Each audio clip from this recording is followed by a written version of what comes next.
Welcome back to the Uptime Podcast. I'm your co-host, Alan Hall. Rosemary and I were down in San Antonio at American Cleanpower Association's Cleanpower 2022 conference and exhibition. And while we were on the show floor, we had 3 outstanding interviews. And so we're going to bring you those interviews to catch everybody up on all the comings and goings of Cleanpower 2022. First off is Matthew Stead, who's the CEO of Ping, and Matthew describes some of the new improvements that are going into the Ping system.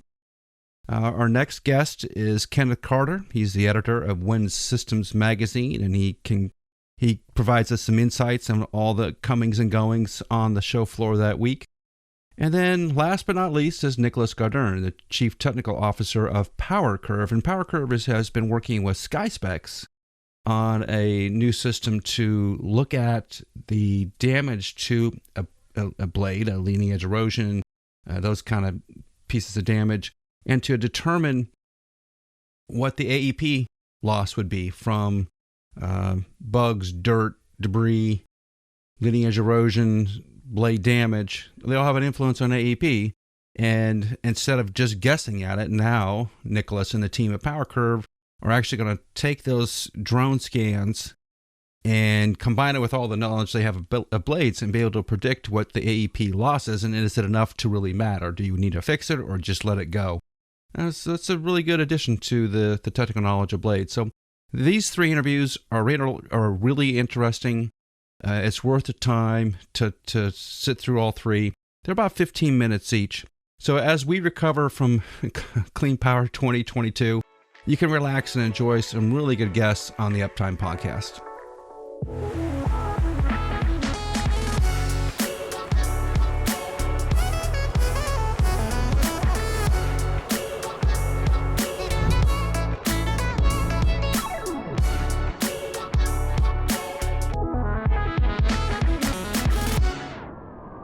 Rosemary and I are here at ACP 2022 in San Antonio with Matthew Stead from Ping. Welcome, Matthew. Thanks, Alan. Thanks, Rosie.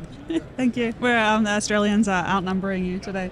Yeah, it's 2-1, right? It's usually the numbers are reversed typically. Yeah. It's so we've been walking the floor. Everybody's been walking the floor today, kind of checking out all the activities going on. There's a good number of people here. It's huge. It's massive. It's big. It's overwhelming, in fact. It is. Yeah. I think you're right. It is a little bit overwhelming. We've been to a couple of conferences this year, nothing anywhere near this size. And as Rosemary's been pointing out, there's solar, there's batteries, there's all kinds of monitoring systems. But today we want to talk about the monitoring system that really matters here, which is Ping. So, Matthew, you have a couple of really new pieces to Ping.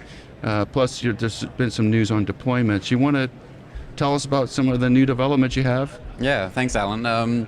So about a month ago, we released our ice detection system. So we motto ourselves on what wind farm technicians hear and see. Yeah. And we know that wind farm technicians can hear when ice builds up. Sure. So using that inspiration, we've worked out our algorithms and our codes to put on our device. So in the past, we've been listening, and we still do, listen for blade damage. But now we're listening for ice, and so early detection of ice build-up. So then the thought process is as ice accumulates on the blade, it just makes more noise, so then we know basically shut it down. Is that the process? Yeah. So there's probably a few aspects to it. Yeah. The early warning of ice build-up is helpful to then trigger actions or the next steps. Mm-hmm. So to be honest, there's a bit of work to be done on the next steps. Sure. Sure. And that's probably the expert of others, including maybe Rosie. So I'm going to be careful I don't say too much that I don't know. But really, once you know there's ice, then you can make decisions. Do you keep running? Do you keep running for 3 hours? Do you shut down? Mm-hmm. Or what is your action from that point? Sure. So I think what we're offering is a very efficient and effective way of knowing when the ice is there in the first place. Right. So it's basically the same unit as we all know and love. It's the Ping unit that's magnetically attached to the base of the wind turbine. So is it just a software upgrade to to the Ping unit, or is it a hardware? Yeah, absolutely. So it's like listening for a different thing. So it's purely a firmware update. And the neat thing with our tech is we can update it remotely around the world. Oh, really? So we don't have to go and travel, and we love to travel, but we don't have to go to each one of our 650 devices and upgrade the software manually. So it's all, basically, if you want to add on that icing provision, you just make a phone call to you? Or email, phone call. Or email. Yeah, I might be asleep, so...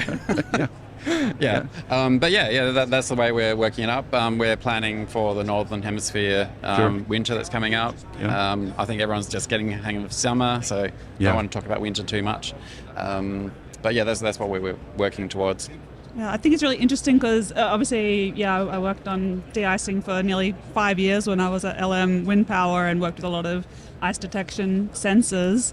And there's plenty of options out there, but other than the power curve method, where a manufacturer will, look at what power curve, what power production they would be expecting versus what they've got, there's no other sensor that's really so, uninvasive, so retrofittable, easily retrofittable. Because I was using some other sensors and a lot of them work well, but you have to actually put them on the blade. So, like you mentioned, I know one wants to think about icing in the summer, but definitely that's when my projects were always, that's running when you have to get prepared. flat out, trying to make sure that, because you're always trying to install before the winter, because you want your whole winter period, and we're working in sites like northern Sweden or Canada where access is not that easy for a construction project during the winter time.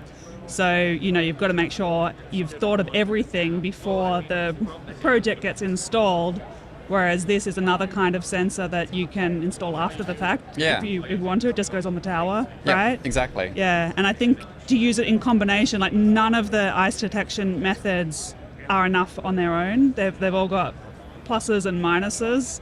So I think... we'll have to. You really need to get some good data, a good partner to project with to see how you can use this. New information, because it is adding quite a different kind of information than the sensors that you would stick on the blade, or there's other ones that are measuring the natural frequency of the blade and seeing when that changes and estimating the weight. So it's all kind of pieces of the puzzle. So I'll be interested to get a look at some data and work with someone from operations and see what you can do with it. Yeah, I think we went to Winterwind where we launched the product in Sweden, and one of the OEMs was there, and they talked to us about many sites. They think about icing, they think about is it going to be a problem, and is it enough of a problem that it's actually worth doing something about. Yeah. And he said what can happen and has happened is someone goes ahead, doesn't do the ice package, and then finds out they're in trouble. And then what do? Then retrofit of existing systems is a real it's nightmare. Really hard. But it's really problematic because when you're siting a wind farm, you do an icing assessment. Your bank will require you to do an icing assessment, but the incentive is that you want to find out that there's very minimal icing, because that makes your project look much more attractive. So the people doing the site assessment, the resource assessment, kind of incentivized to tell the client what they want to hear, which is that there's low icing. And I talk to so many operators who are discovering after the first few years of your operation that they've got 5, 10, 15, sometimes 20% annual energy production loss from icing when their assessment said less than 5%. And kind of the rough rule of thumb is less than 5% you wouldn't bother heating your blades, because it costs money to put the system in, and it costs maintenance. It's not as mature. The blade heating systems aren't as robust and reliable as the rest of a wind turbine. And so, below 5% you wouldn't bother, but then if you actually turn out to have 10%, then you're like, oh my God, now I'm losing millions of dollars. How do you retrofit it? And retrofitting, there's some options, but there aren't good ones. They're either really expensive or really ineffective. So it's still a real ongoing problem. So Matthew, you have 600 odd units out in service already. I think it's 650 now. Oh, 650. Okay, very well. And the data you're getting back from those, you seem to be able to correlate, kind of like with the icing piece, you seem to be able to correlate damage, categorize damage. So you can tell when a blade is at Category 3 or Category 4 damage. And has that been correlated? I know it's one of the big subject points here at this conference is trying to get a categorization, a unified standard on damage. Is that something that the Ping unit can do? Yeah, in some ways we're trying to steer away from that a little bit. What we're trying to do is more trending. So as perhaps a starting point, we're not categorizing individual damage, we're categorizing the total damage. So, on each blade? No, the total turbine. Total turbine damage. So we're looking at the total noise, total turbine. So therefore, the individual categorization sort of doesn't make as much sense. Okay. And so what we are trying to really do is show when there's a change.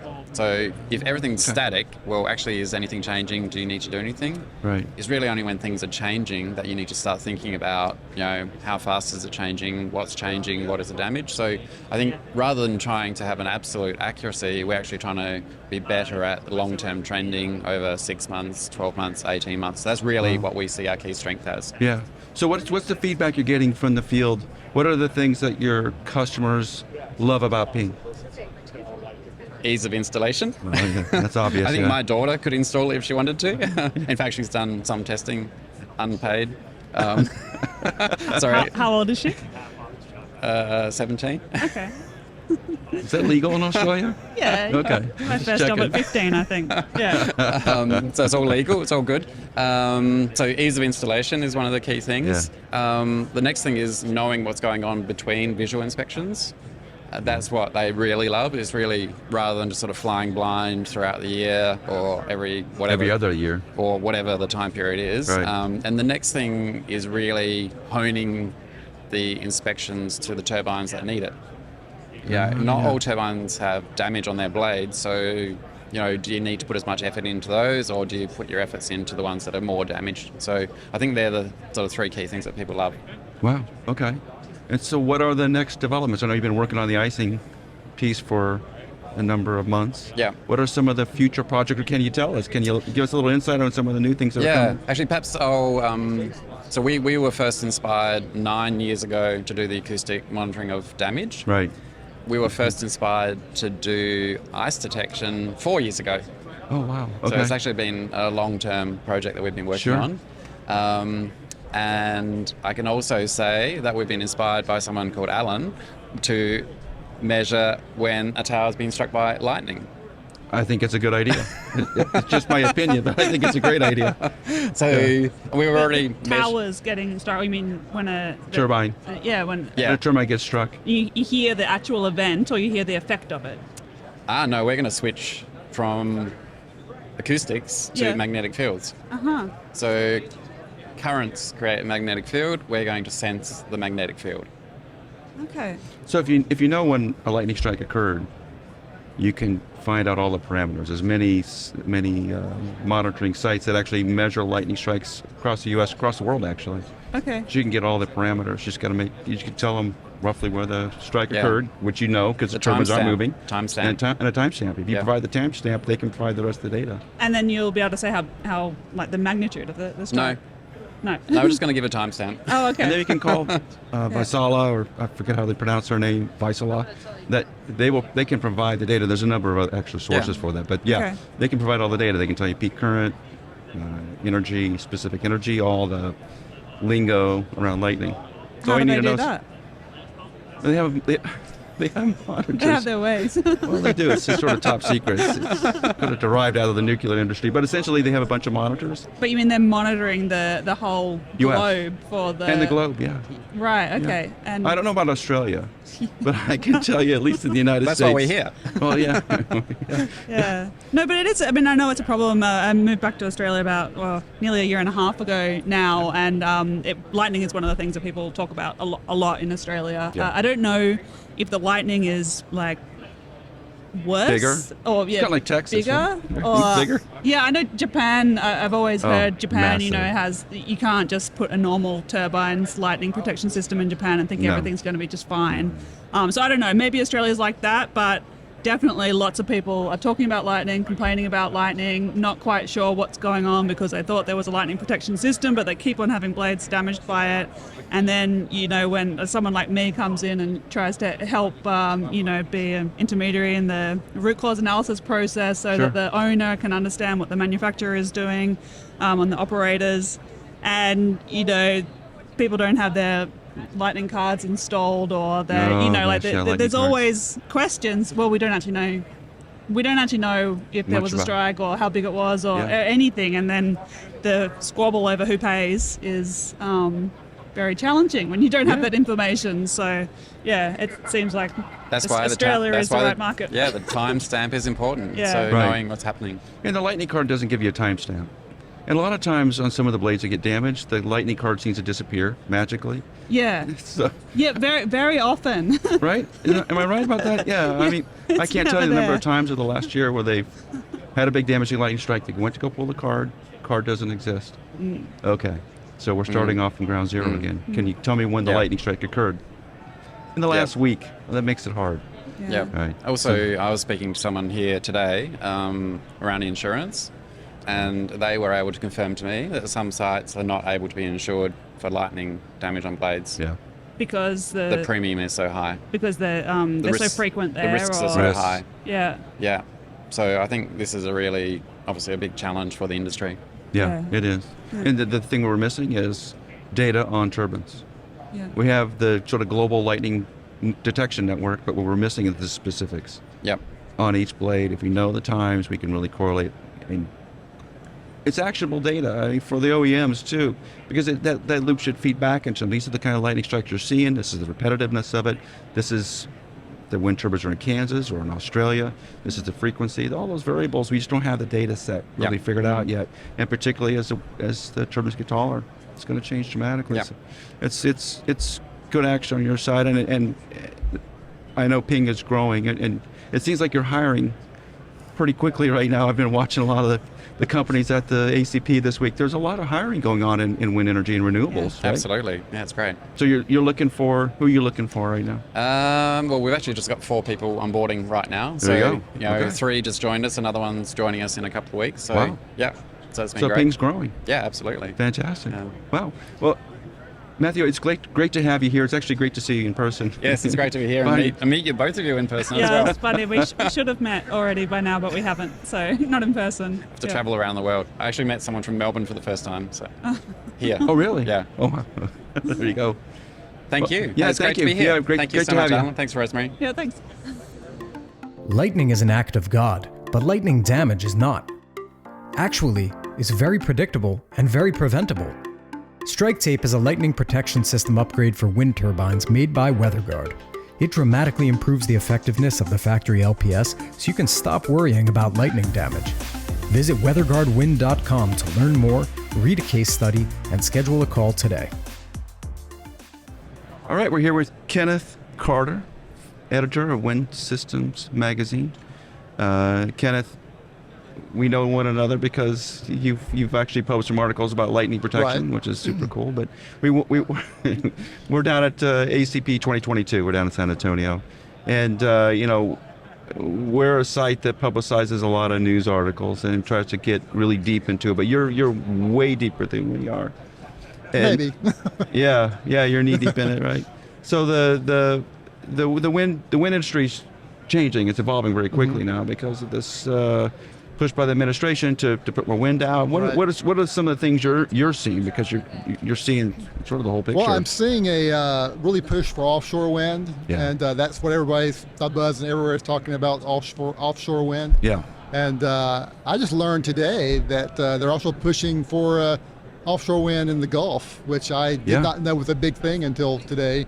All brought about by the governor of Louisiana asking for a study done by BOEM. So So I'm looking forward to diving more into that, and maybe doing an article on that aspect of offshore wind that I did not know was even happening. So yeah, the Louisiana offshore and the Gulf of Mexico, that seems pretty obvious, right? Because it has so much oil and gas there. Actually, yeah, that's part of the push for it. Now that the technology is increasing, where they can do more turbines in the low wind areas. That's why there's such a push on the Atlantic coast for offshore, because Winds are of higher. the wind. Yeah. And now with the Gulf, though, you've got a hurricane challenge, because Right. it's kind of like a magnet for hurricanes, it seems. Yeah. So that's part of the what they're looking at. But I think the technology is there where it shouldn't be that big of a problem. if they can get the turbines in the water. So, Rosemary, I mean, that's one of the issues about the Gulf of Mexico is the speeds are lower. So that means they're going to have slightly different turbines, right? I mean, they're going to have bigger blades to kind of generate the power they want. Is that essentially what's going to happen? Yeah, usually they'll make a platform kind of arrangement with the turbine, so they'll have the same generator, and then depending on the wind speed, they increase the blade length. So yeah, a low wind speed site will have longer blades that try and keep everything else the same to keep costs down. But that's a big challenge to make a blade that is efficient for low wind speeds and also can withstand hurricanes. Right. Yeah. I mean, it's not really a challenge to make it, it's a challenge to make it economical, because obviously it's the blade is mostly designed around the extreme loads and not really around the the average wind speeds. The blades aren't under that much stress in an average wind speed. Well, the consensus is that in the Gulf, the winds are higher around Louisiana, northern Texas area. So that's what the areas are focusing on. I'm not sure you'll see it around Florida or Alabama necessarily, or Georgia. It could happen, but probably not for a while, I would think.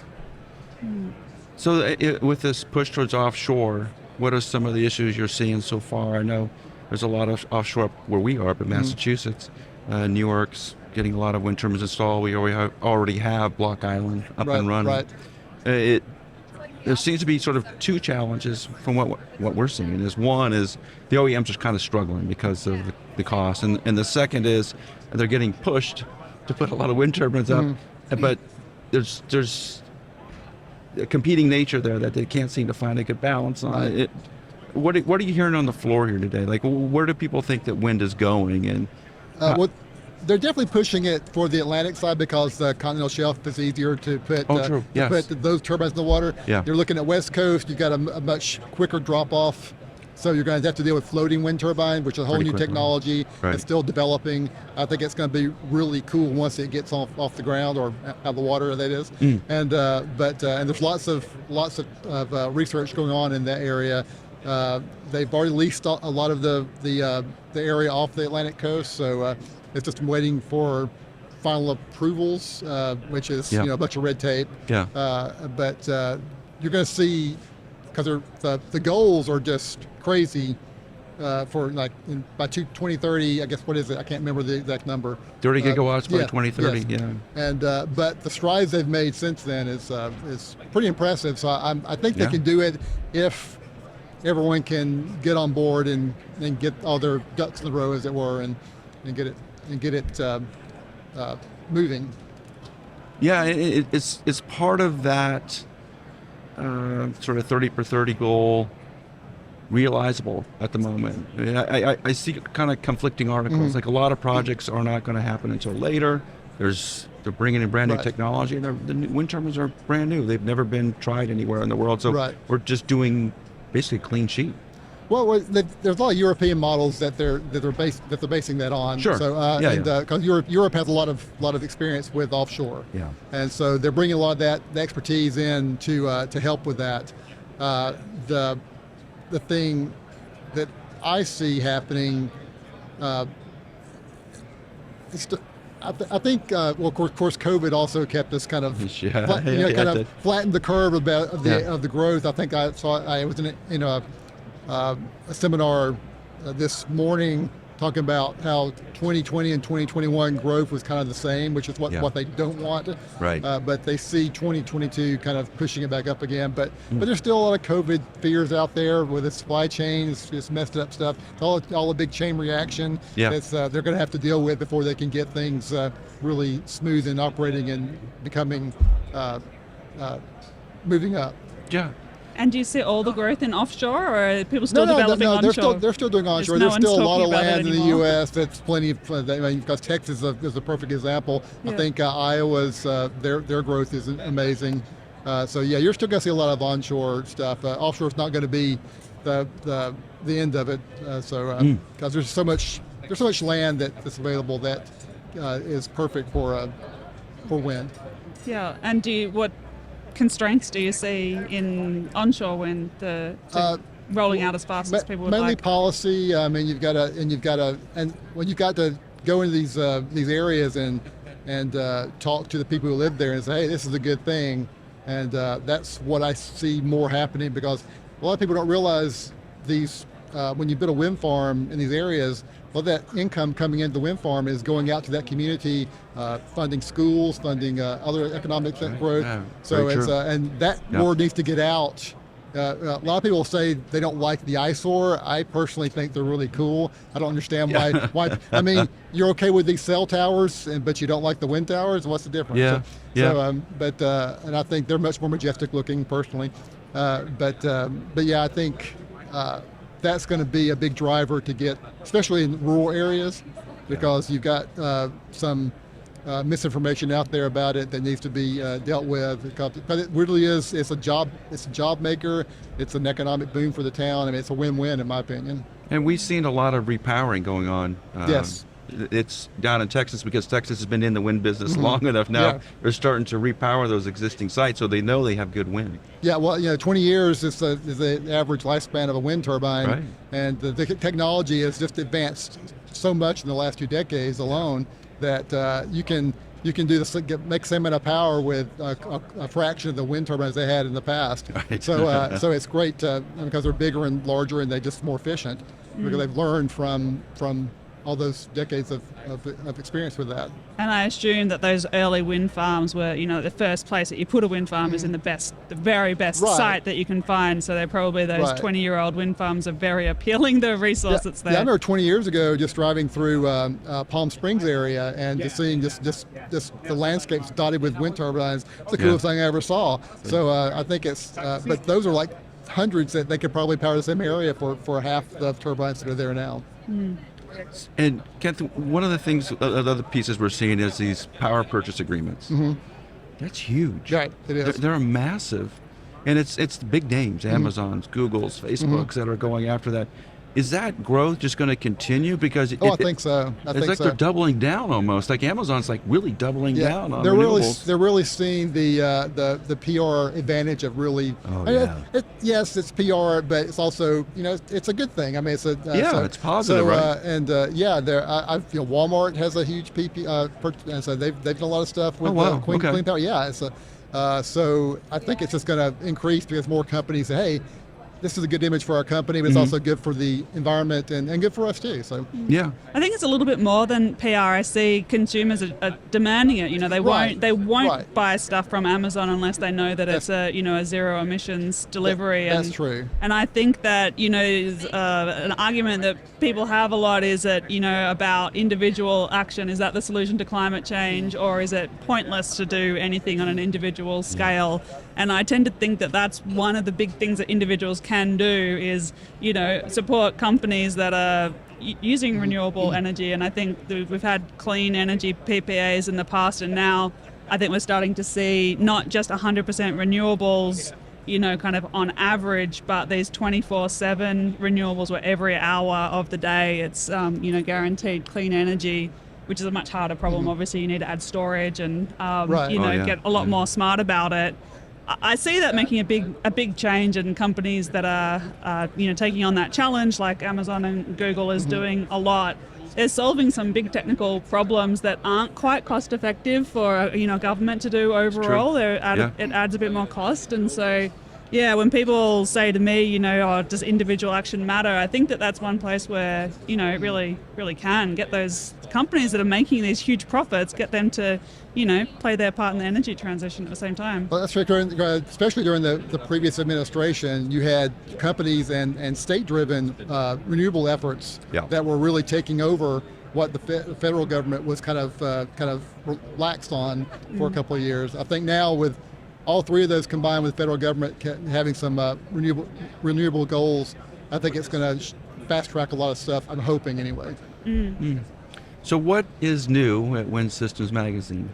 What are some of the new things coming up? Like what's the latest headline? Our show issue is what we have on the stands now. We have a report from American Cleanpower in there that they generously wrote for us for this issue, talking about their quarter reports that they spent a lot of time on, and they were gracious enough to give us an article based on that. And nice. I have another article in there on offshore wind and the foundations and how this technology that he's talking about as a way to increase the longevity of these of turbine foundations, and that should keep them having to be replaced or repaired for a long time. So, oh wow! So okay. it's pretty interesting actually. He's been a frequent contributor to us, and he knows his stuff, and he's very good.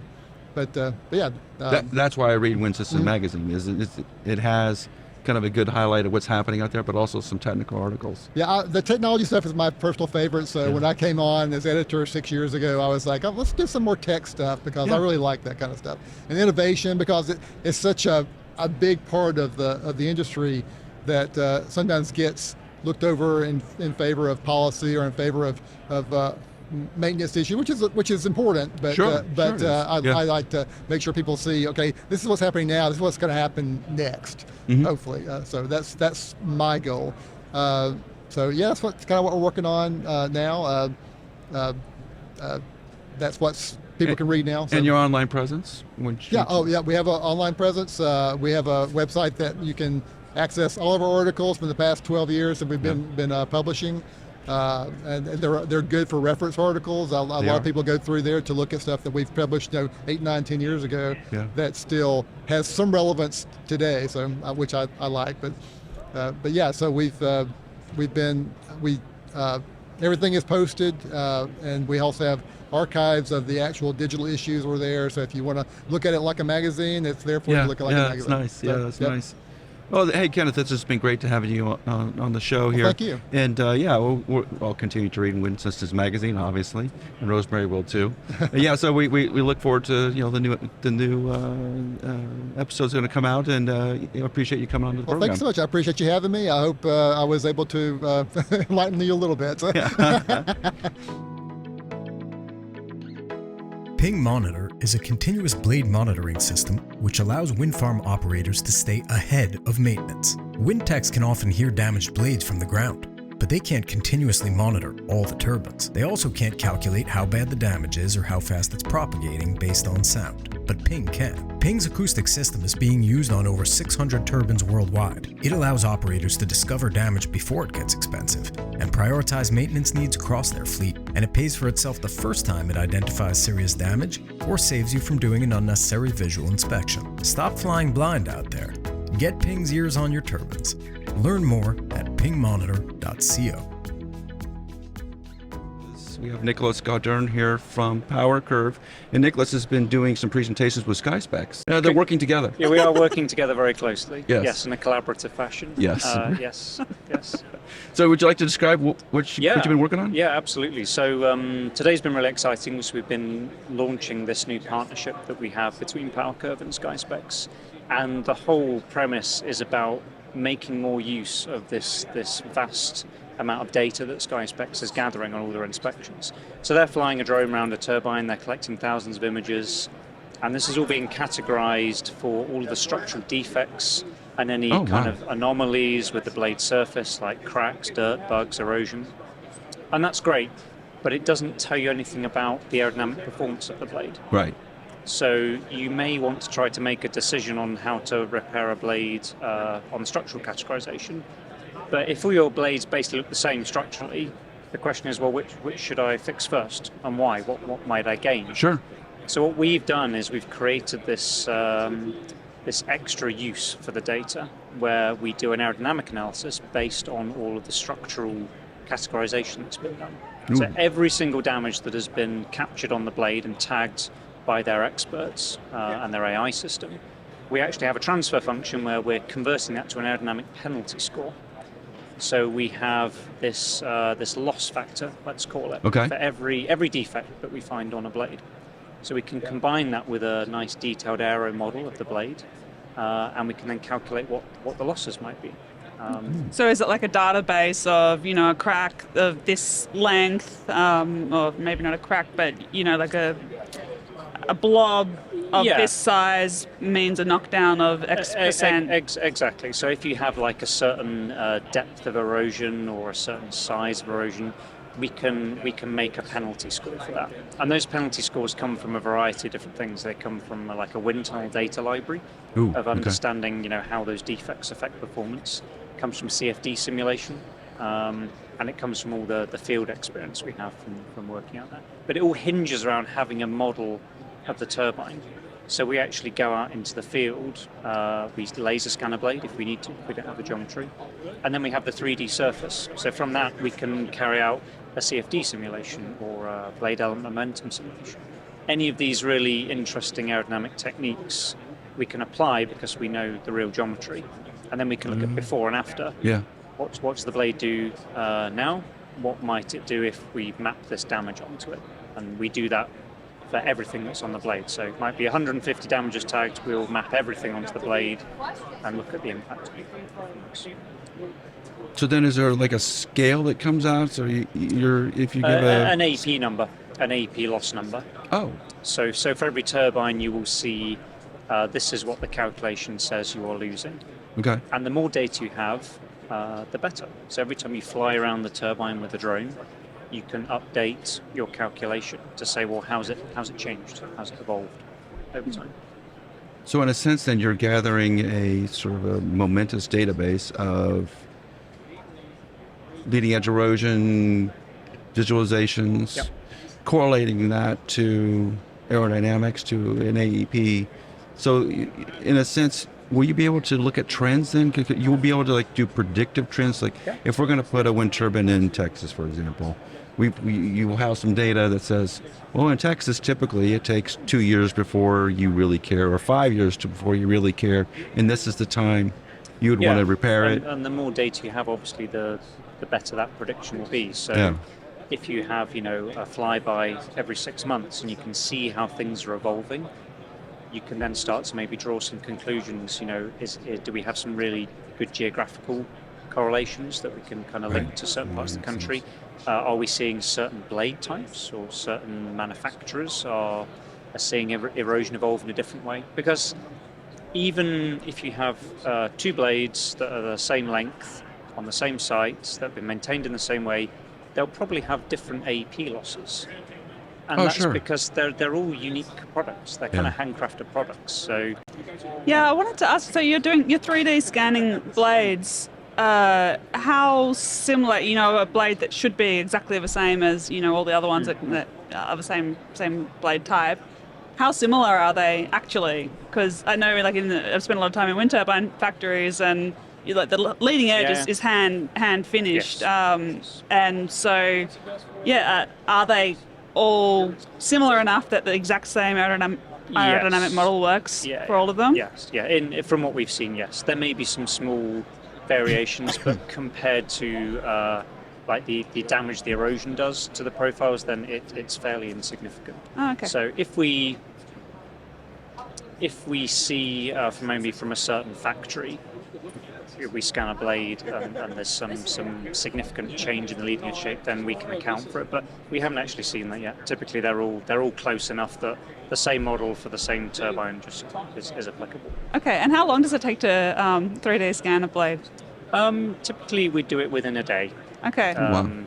If it's a really good weather day and everything goes great, maybe just a couple of hours. And is it done with drones? Drones with lasers on them? Or? The drones do have lasers on them, scarily enough. But they're not precise enough, and there's a lot of noise in the data. So we actually use a long-range architectural scanner. So it's capturing a few million points a second. So even if there's a little bit of movement in a blade, we can still capture. Typically, we'll have the blade on the ground. That's better for everyone. It makes it a lot easier. Okay. But sometimes that's just not possible. Yeah. So if we get the weather prediction right and we get like a 0 wind day, we can actually scan the blade when it's still on the tower. Okay, so you just need to stop the turbine, and Correct. I guess you need to see the front and the back. Yeah. So we just have stop turbine, one blade down, just move the laser around in a few different positions, and we can capture everything we need. It's funny because, a lot of times when I was working for LM, students often would get in touch wanting a surface models for their research and never give it to them, never, ever. Yeah. With the newer blades, there is a bit more interesting aerodynamic design going on, but to be perfectly honest, if you look at the majority of installed blades in the world, they're all using the same aerofoils. They're using a NACA aerofoil or a DU aerofoil or whatever. So in terms of the interest, I'm not quite sure always what they're trying to protect, because they all kind of look the same. And okay, the profiles are stacked in a different order. I mean, I'm kind of making it maybe sound simpler than it is, but once you've designed a few blades and you've seen a few blades, it's not that difficult to kind of work out how things should be. We were just talking earlier about how secretive the industry was. I was over at TPI Composites. I desperately want to do a video that shows how a wind turbine blade is made. And I thought TPI would be a good option because they make blades for a lot of people. Thought that they would have, something that they could show. You'd think, most of the factories are still making some blades that are quite old designs. Like maybe they're still making a 40 or 50 meter long all glass blade. Yeah. It's not high tech. It's a bunch of people that are rolling out rolls of glass fabric, and then they're infusing it. It's not rocket science, and it's been done exactly that way for decades. And I just don't see why I can't go in and film it. It's just better to share these things. I think the more people understand blades, whether it be the owners or the operators or the owners, then we can make them better. Yeah, that's the goal, right? It's to make them better, to produce more energy. Yeah. So I think that's why we really are excited about what we're doing with the SkySpecs thing, because it's about understanding blades better.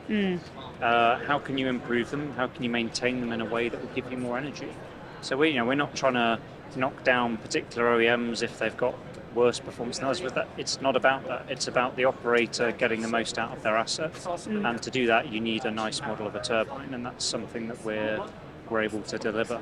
Yeah, it'll be really interesting if you're able to build up data over time and estimate how damage progresses, because I know it matters so much where the leading edge erosion is very different in Scotland compared to in inland Germany or something. So I think that would be really helpful for the industry to, when you're planning your business case for the life of the wind farm, you want to know how often you're going to be resurfacing your blades. Yeah, and exactly. I think that, the wind industry, it feels like they're still having the battles of 20 years ago, everyone fighting against each other for, dominance in the wind industry, but energy transition now, you're not only competing against other wind turbine manufacturers, you're competing against solar and storage and interconnectors and maybe hydrogen at some point in the future. It's just, it's everything. Yeah. And if you can make wind as a whole more competitive, then I think that will benefit everyone. But also the operators, whether the OEMs like or not, talk to each other anyway. There are all the networks going on between the operators, sharing knowledge about blade defects, about erosion, about performance upgrades. So this is all being discussed anyway.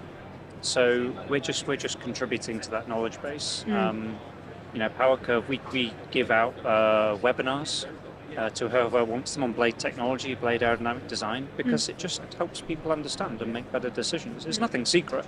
You pick up the right textbook or the right paper, you can find the stuff. It's just not very easily digestible. Sure.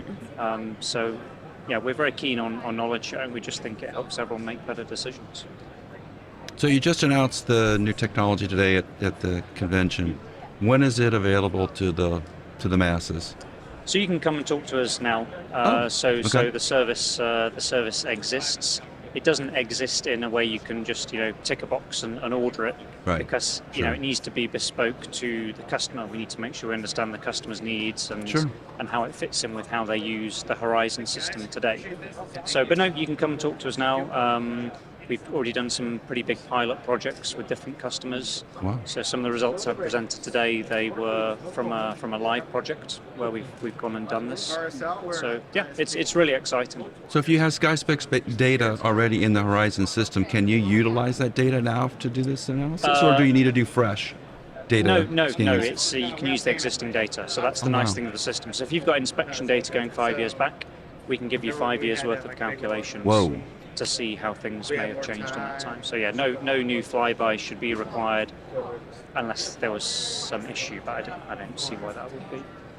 So about half the blades in America have been scanned by SkySpecs at one time or another. So that database is huge. Just imagine the learning we could get from that. It's incredible. Yeah. And you validated it on one wind farm project, or? So the pilot validation has been on one wind farm. Over what time period? 3 years. Oh, okay. Well, I mean, the project's been done in the last 6 months, but we had 3 years worth of data to go through and track things. And you're seeing, obviously, you're happy with the correlation. It's looking really great. It's looking like it tallies very well with all the publicly available surveys that we've done. So things like NREL papers, DTU papers, anything that's been published about the AEP loss due to erosion, it corresponds very well with what we're seeing and reporting. Ooh, and also, when we see the AP losses on the blades, it's also correlating very well to wind tunnel studies we've done and CFD studies. So everything is checking out. Obviously, the more data we have, the more confident we'll be. But yeah, we're obviously happy enough to launch it today. We feel we've gone through enough checks and balances, but the more people use it, the better it will be. Yeah. Well, it looks like an exciting product, and I think it's going to have a lot of influence on the industry. And as we're all trying to squeeze out the last 1 or 2% of AEP, this is how you're going to do it. Yeah, well, you have to prioritize your O&M budget. No one's got the time or money to fix the whole fleet each year. So if you've got a turbine that's losing 1.5% AEP and another one that's only losing 0.5%, well, you should go and fix the one that's losing more. Yeah, And at the moment, there's no way to tell that, apart from just a gut feeling. And now we're bringing a data-driven, consistent approach to that. And it will just be updated every time you have that new data, so you can track it, learn from it, and hopefully just make better and better decisions over time. Yeah. Well, Nicholas, hey, it's been great for you stopping by. Yeah, thanks. And thanks great to see you in the States again. So yeah, good luck, and we'll be keeping on this new technology. Great to talk to you with. Thank you. Thanks. Thank you.